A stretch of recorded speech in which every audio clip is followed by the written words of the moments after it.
Study. आज की online study में हम लोग पढ़ेंगे force on a moving charge in a magnetic field. Means चुंबकीय क्षेत्र में मूविंग चार्ज पर फोर्स।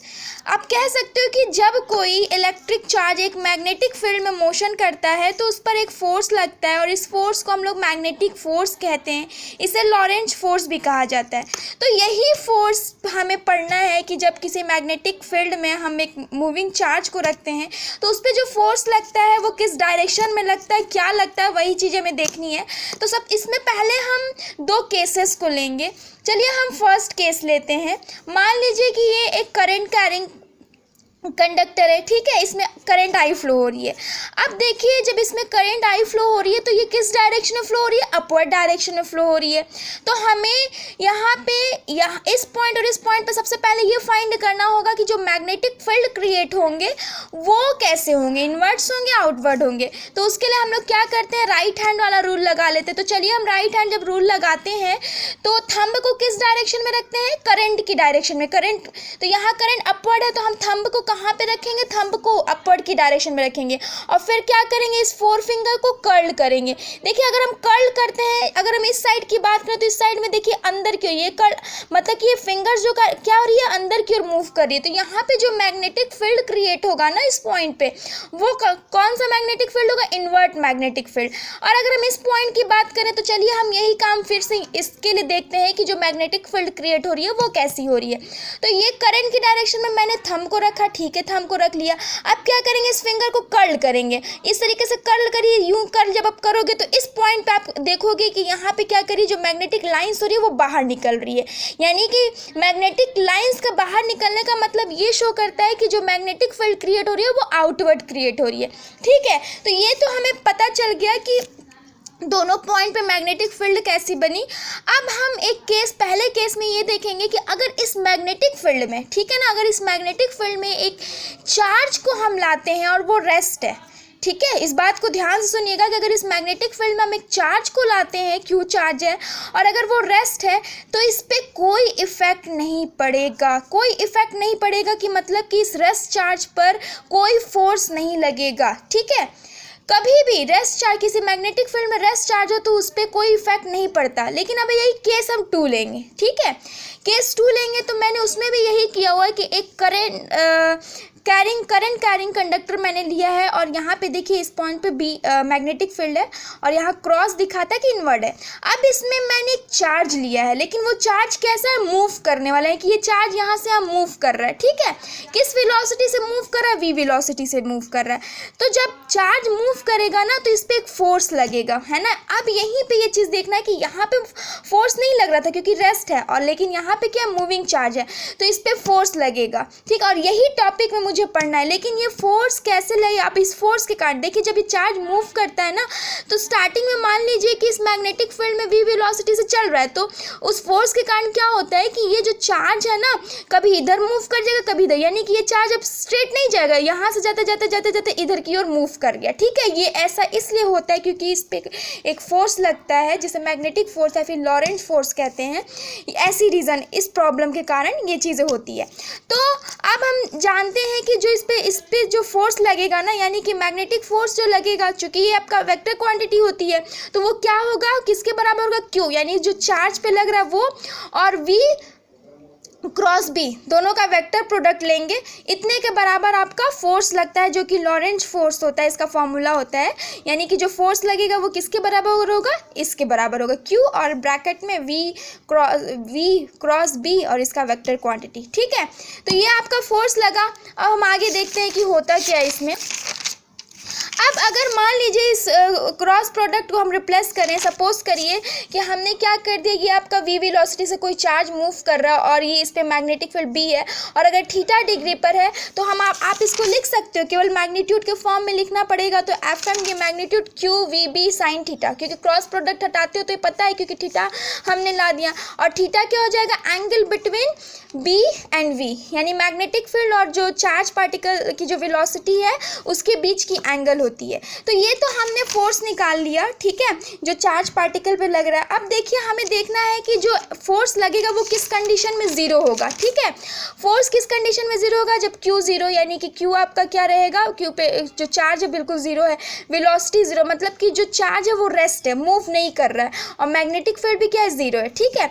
और उसके अलावा एक कंडीशन होती है कि theta is equal to 0 degree और 180 डिग्री। ये कैसे समझेंगे, देखिए जैसे थीटा डिग्री यानी कि जो मैग्नेटिक फील्ड हो और वेलोसिटी है उसके बीच की जो थीटा होती है, ये डिग्री एंगल होती है, वो या तो 0 हो या तो 180 हो। तो उस केस में आपका मैग्नेटिक उस चार्ज पे लगने वाले जो फोर्स होते हैं वो 0 होते हैं। अब वो यहाँ से भी आप समझ सकते हो कि ये आपका मैग्नेटिक फील्ड भी है और ये वेलोसिटी है, ठीक है। थीटा 0 है, थीटा 0 का मतलब कि एक ही फेज में है, समझ रहे हो आप। तो उस केस में ये दोनों क्या है, एक दूसरे के पैरेलल है ना, तो साइन थीटा की वैल्यू क्या हो जाएगी, 0 हो जाएगी, तो एफ 0 हो जाएंगे। या फिर 180 के केस में भी देखोगे तो फोर्स जो आएगा 0 आ जाएगा। तो आप कह सकते हो कि F M Q V vector multiplied B और वेक्टर क्वांटिटी है, ठीक है। क्रॉस का मतलब देखिए, इस क्रॉस का मतलब क्या होता है ये समझना हमें पड़ेगा कि इस क्रॉस का मतलब ये होता है ना कि ये जो फोर्स है ना कहीं इन दोनों वेक्टर के परपेंडिकुलर में होता है। जैसे कि फोर्स है, ये एफ एम जो है वो वी के परपेंडिकुलर होगा, ठीक है, और ये एफ एम बी के भी परपेंडिकुलर होता है। ये क्रॉस का मतलब होता है, ठीक है ना। अब जैसे हमें इस फोर्स की डायरेक्शन फाइंड करनी है कि जो फोर्स लग रहा है वो किस डायरेक्शन में लग रहा है। तो उसके लिए देखिए अभी तो हम डायरेक्शन के लिए बताएंगे, लेकिन मान लीजिए कि यहाँ पे ये मैग्नेटिक फील्ड है, ये मैग्नेटिक फील्ड की डायरेक्शन और ये वेलोसिटी मतलब चार्ज जिस वेलोसिटी से मूव कर रहा है, तो उसके जस्ट परपेंडिकुलर यानी कि मतलब कि इन दोनों के जस्ट परपेंडिकुलर फोर्स लगेगा, ठीक है ना। लेकिन ये तो ऐसे रहा कि मतलब किस तरीके से, लेकिन अब हमें main direction of magnetic force के डायरेक्शंस को फाइंड करना है। तो उसमें दो रूल, एक तो लेफ्ट हैंड थंब रूल होता है, वो आप लोगों को पता है, लेकिन लेफ्ट हैंड थंब रूल के अलावा भी एक रूल्स होता है जो बहुत ही ईजी होता है, क्रॉस प्रोडक्ट के केस में लगाया जाता है, वो होता है स्क्रू रूल, ठीक है। वो क्या हो जाएगा, स्क्रू रूल। स्क्रू रूल में करते क्या है कि जैसे मान लीजिए कि यहाँ पे वी है, वी वैक्टर पहले, तो पहले मैंने वी को लिया और फिर बी को लिया, ठीक है। और इसमें स्क्रू को हम कैसे मूव करेंगे, देखिए स्क्रू को इस पॉइंट पे मुझे फोर्स को फाइंड करनी है ना, इस पॉइंट पर, तो V से B को हम एक स्क्रू को लेकर के घुमाएंगे, इस पॉइंट पर क्या करेंगे, V से B को घुमाएंगे। जैसे मान लीजिए कि स्क्रू को आप कस रहे हो इस तरीके से V से B की ओर, यूं V से B की ओर आप कस इस तरीके से कर रहे हो, तो आप देखोगे कि जो फोर्स लगता है ना इस पे, इस पॉइंट पे जो फोर्स लगता है वो स्क्रू बाहर की ओर निकलता है, ठीक है, बाहर की ओर निकल रहा है। इसका मतलब जो फोर्स यहाँ पे लगेगा वो आपका आउटवर्ड होगा, ठीक है। इसका मतलब फोर्स कैसे लगेंगे, आउटवर्ड लगेंगे, ठीक है। और अगर हम मान लीजिए कि इसको हम डायरेक्शंस को चेंज कर दें, सपोज करिए मैंने डायरेक्शंस को चेंज कर दिया, यानी कि वी को यहाँ पे रख दिया और बी को मैंने यहाँ रख दिया, और हम लोग फिर कहाँ से कहाँ मूव करेंगे, पी पॉइंट पे वी से बी के मूवमेंट। तो हम स्क्रू को कहाँ से, स्क्रू को हमेशा वी से बी की ओर ही मूव करेंगे, ठीक है, चाहे मैग्नेटिक फील्ड कहीं पे भी हो। तो चलिए मैंने इस पॉइंट पर देखा और स्क्रू को यहाँ से मूव किया, वी से बी की ओर मूव करेंगे क्योंकि यहाँ पे वी पहले है ना,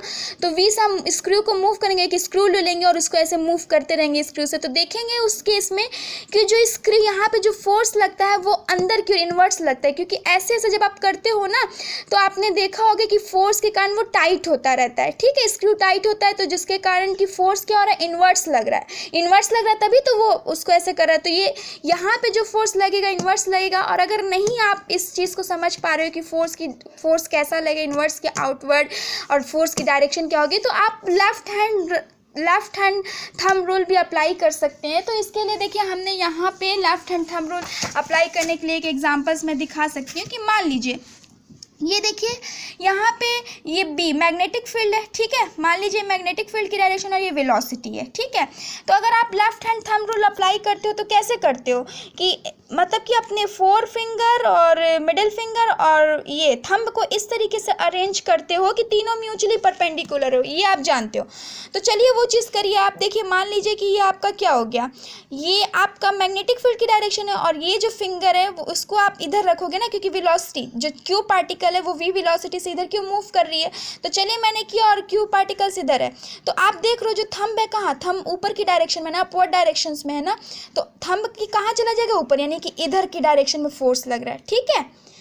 इधर की डायरेक्शन में आपका फोर्स लग रहा है। तो इतनी चीज़ें समझ में आ गई। और थीटा की वैल्यू कब कब क्या रखोगे तो क्या चीज़ें होंगी वो मैंने कंडीशंस यहीं पे आपको बता दिया है, ठीक है, कि कब ज़ीरो होता है, कब वैल्यू QVB के बराबर होती है, तो वो सब चीज़ें भी हमें देखनी है।